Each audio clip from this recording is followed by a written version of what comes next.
जी मुनिराज की रत्नत्रयधारी तपोधन श्रेष्ठ परम श्रद्धेय परम पूजनीय मम शिक्षा दीक्षा गुरु गणनीय रेखाश्री सौम्यनंदिनी माता जी की अहिंसा प्रधान श्री बसैना धर्म की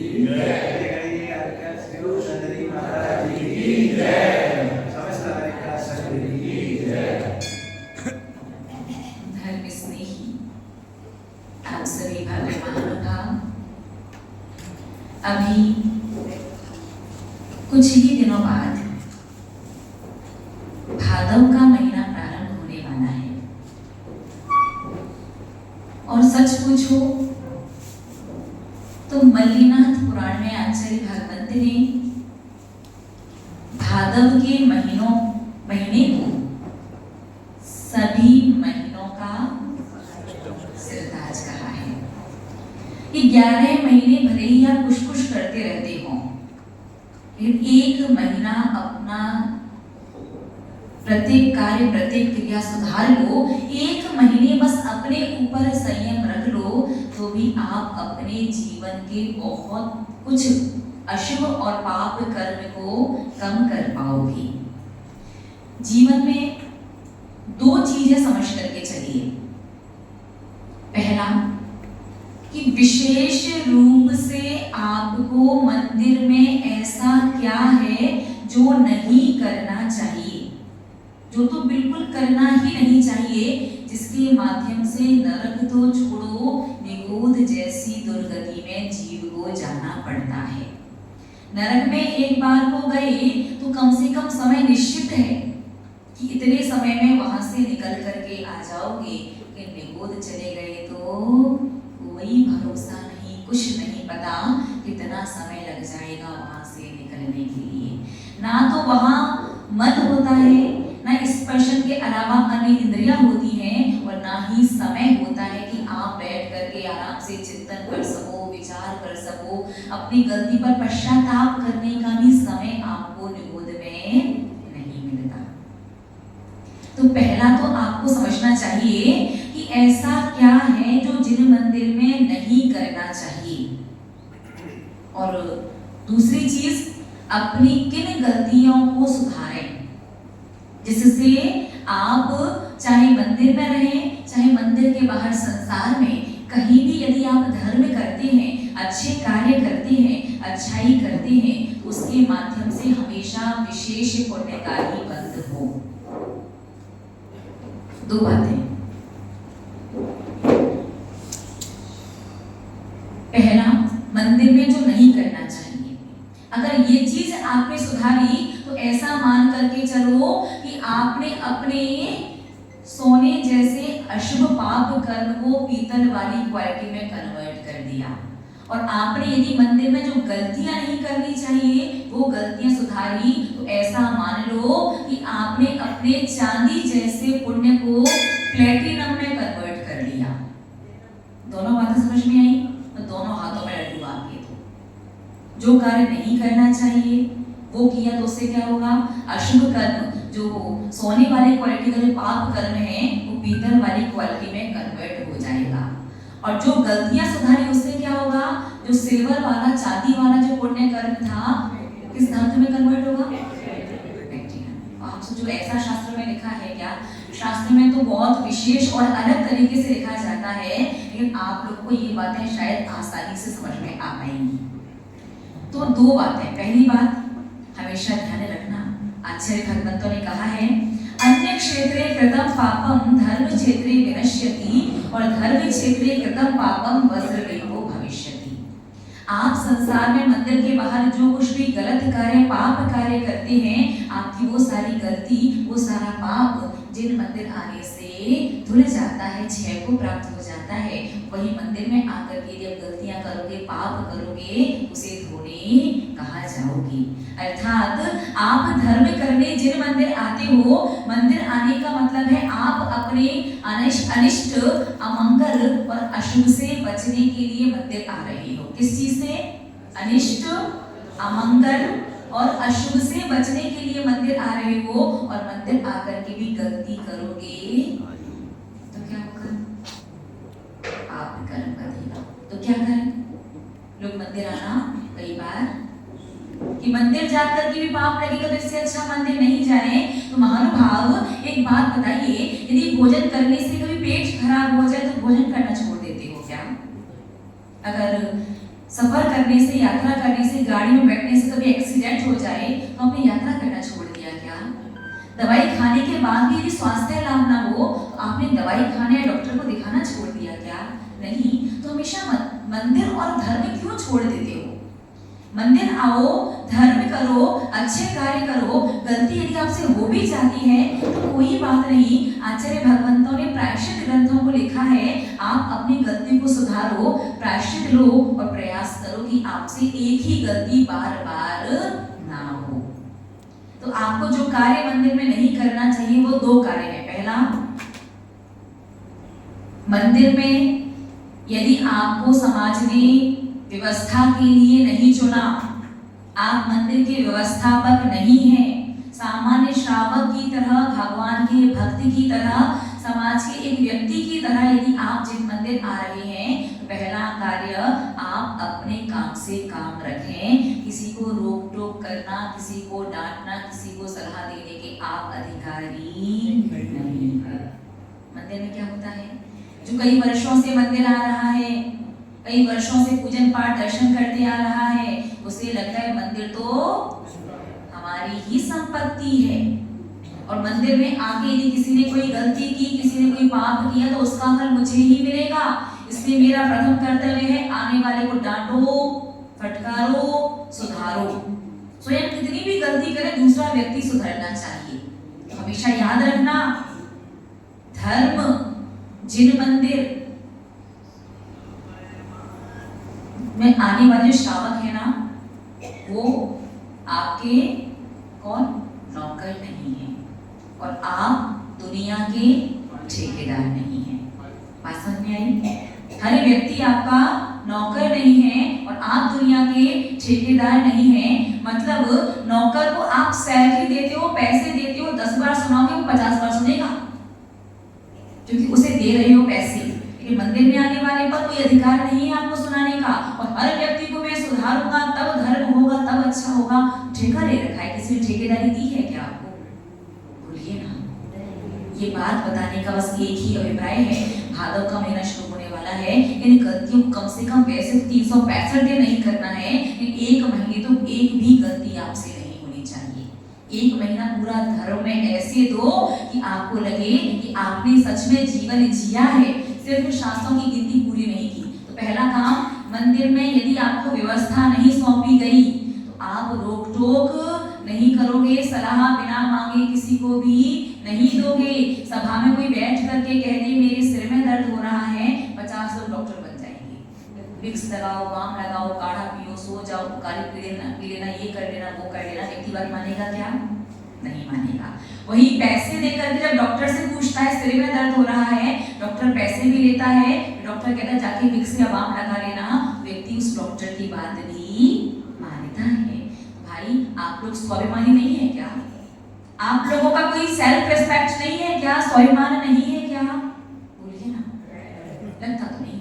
अगर स्वाभिमान है ना, अगर सच में स्वाभिमानी हो तो मंदिर में बिना पूछे बिना मांगे किसी को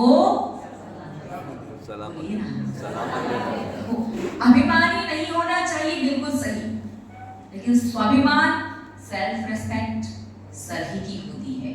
अगर आप व्यवस्थापक नहीं है तो फिजूल का, व्यर्थ का मंदिर में किसी प्रकार का इंटरफियर नहीं करना, पहली बात। दूसरी चीज, मंदिर में क्रोध नहीं करना।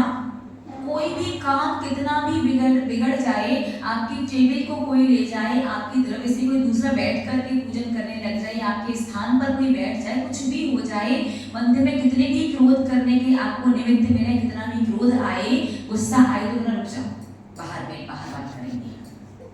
फिर बाहर जाके क्या करोगे? तो बात रही वाली बात हो जाती। बाहर जाके तो क्रोध भूल ही जाओगे, कितना भी क्रोध आए। लेकिन यदि आप मंदिर के अंदर हो तो दूसरी बात हमारी हमेशा जीवन में याद रखना, मंदिर में क्रोध नहीं करना। कितना भी क्रोध आए, कहाँ जाओगे क्रोध करने? मंदिर के बाहर। ये दो काम जिस मंदिर में नहीं करना। और 3 चीजें जो आपको अपनी सुधारनी चाहिए, वो 3 चीजें हैं। टूटी द्रव्य, फूटे बर्तन और फटे कपड़े, इनसे कभी भगवान के दर्शन और पूजन नहीं करना। रिपीट, टूटी द्रव्य, फूटे बर्तन और फटे कपड़े। आप चाहे दर्शन करने आ रहे हो, चाहे आप अभिषेक कर रहे हो, चाहे आप पूजन कर रहे हो, इन तीन बातों का ध्यान रखना। अगर ये तीन चीजें आपके पास हैं, इन चीजों से आपका पुण्य क्षीण हो जाता है। समझ में आ रहा है? वैसे ही पुण्य कितना बनता है आप स्वयं सोच सकते हैं। किस प्रकार का कार्य आपका रहता है, कैसी भावना रहती है, कैसी परिणाम की विशुद्धि होती है। लेकिन ये तीन निमित्त और मिला दिए, बचा कुचा थोड़ा बहुत जो पुण्य है वो भी क्षीण हो जाएगा। तो महानुभाव, एक भादों का महीना रहा है, तीन बातें ध्यान रखना। कौन सी? टूटी, देखो अगर आप घर पर किनकी ही खाते हो, टूटे चावल ही खाते तो बात अलग है। बाकी मंदिर में कई बार देखो चावल क्या दशा कर रखी होती है आपने। टूटी द्रव्य, फूटे बर्तन, फटे कपड़े, इन तीन से पुण्य क्षीण होता है। और मंदिर में बिना मांगे सलाह देना, अनावश्यक रोक टोक करना बिना अधिकार के, और क्रोध करने से भयंकर पाप कर्म का, अशुभ कर्म का बंध होता है। तो आपको 365 दिन इन बातों का ध्यान रखना है। विशेष रूप से भादव के महीने में इन बातों का विशेष ध्यान रखना है। अब कुछ ही दिनों में परसों से 16 कारण पर्व प्रारंभ होने वाला है। तो कल हम आपको बताएंगे कि 16 कारण का मतलब क्या है। भावनाएं 16, यूं तो 12 भावनाएं भी हुआ करती हैं। मेरी भावना भी होती है, वैराग्य भावना भी होती है, आजकल तो तेरी भावना भी आ गई है और 16 कारण भावनाएं भी होती हैं। लेकिन आखिरकार 16 कारण भावना भाग कर के ही तीर्थंकर प्रकृति का पुण्य बंध कैसे होता है। 16 कारण ही क्यों, कोई बता सकता है क्या? ये प्रश्न है, इसका उत्तर ढूंढ करके आना कि तीर्थंकर प्रकृति के 16 कारण भावना ही क्यों भाई जाती है। और 16 कारण 16 दिन की होनी चाहिए, जबकि व्रत 32 दिन तक चलता है। और जो व्रत नहीं कर सकते, आप लोग जो सामान्य श्रावक हैं, वो आखिरकार किस प्रकार छोटे छोटे से नियमों का, छोटी छोटी सी चीजों का भी पालन करके अपने जीवन में इन 16 कारण पर्वों में विशेष पुण्य का बंध कर सकते हैं, ये अपन कल समझेंगे। परसों अपन समझेंगे कि उसके बाद अगले दिन रक्षाबंधन का पर्व है। परसों अपन देखेंगे कि रक्षाबंधन पर्व क्यों मनाया जाता है, कैसे मनाना चाहिए, क्या उसके मायने हैं, क्या महत्व है। और रक्षाबंधन सिर्फ भाई बहन का त्योहार है, लेकिन जिन मंदिर का भी रक्षाबंधन मनाया जाता है, ये चर्चा अपन परसों करेंगे। उसके बाद 9 तारीख को जिस दिन रक्षाबंधन है, उस दिन भगवान महावीर स्वामी जो आपके मंदिर के मूल नायक हैं, पूरी समाज में पहली बार जीवन में आप सभी लोगों ने अपने घर से, अपने मन से, अपने हाथों से लाकर के जो सोना दान दिया था, स्वर्ण दान जो किया था, उसके लगभग कलश कल या परसों तक तैयार हो जाएंगे। उन्हीं स्वर्ण कलशों से मंदिर के मूल नायक भगवान महावीर स्वामी का रक्षाबंधन वाले दिन मस्तकाभिषेक होगा। और उसके बाद भगवान श्रेयांसनाथ का निर्वाण लाडू चढ़ाया जाएगा।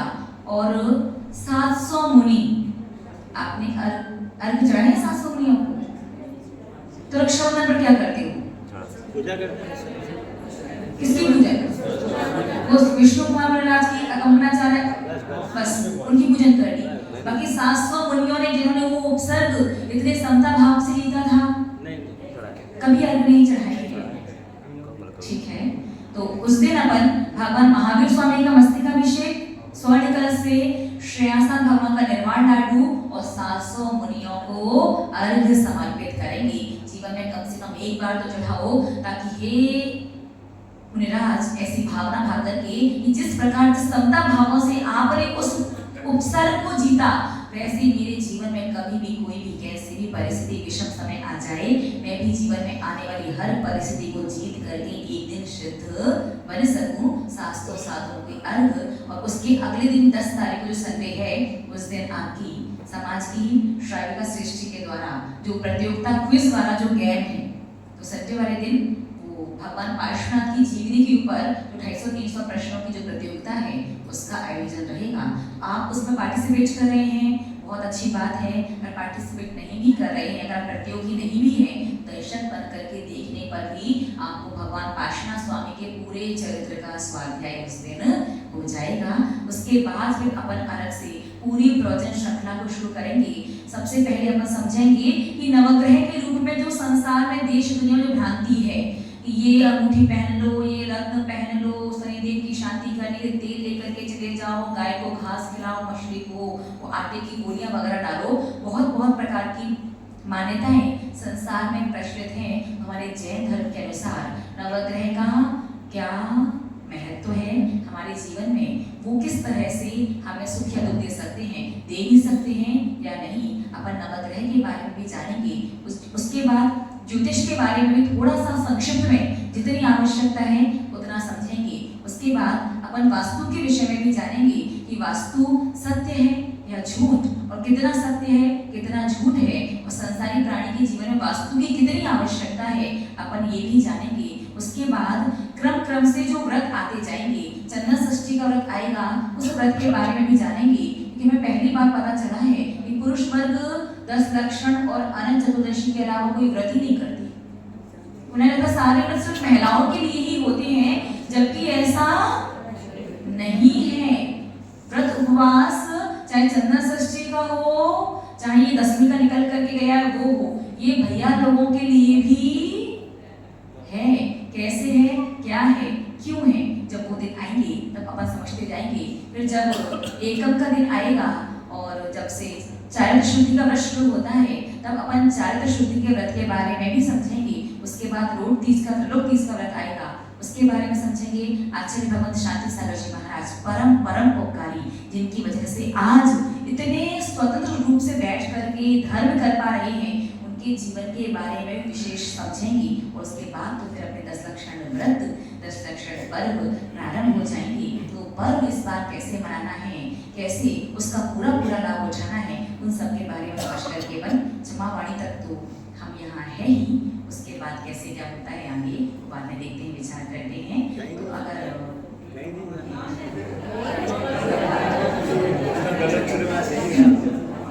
हाँ, तो विशेष 10 लक्षण तक बोला, उसके बाद कैसा क्या है वो देखते हैं। तो अब आपके लिए एक आध कोई प्रश्न है तो पूछ लीजिए, तो फिर कल से अपन सीधे अपनी प्रवचन श्रृंखला शुरू करेंगे। आपने माता जी बोला था द्रव्य टूटी हुई नहीं चलानी चाहिए, अपन जैसे चावल को धोखे लेके आते हैं तो वो टूट जाते हैं। बढ़िया सहज में टूट गए वो बात अलग है, लेकिन इतना गर्म पानी मत लेना, फिर इतना ज्यादा घिस करके मत धोना कि वो टूटे।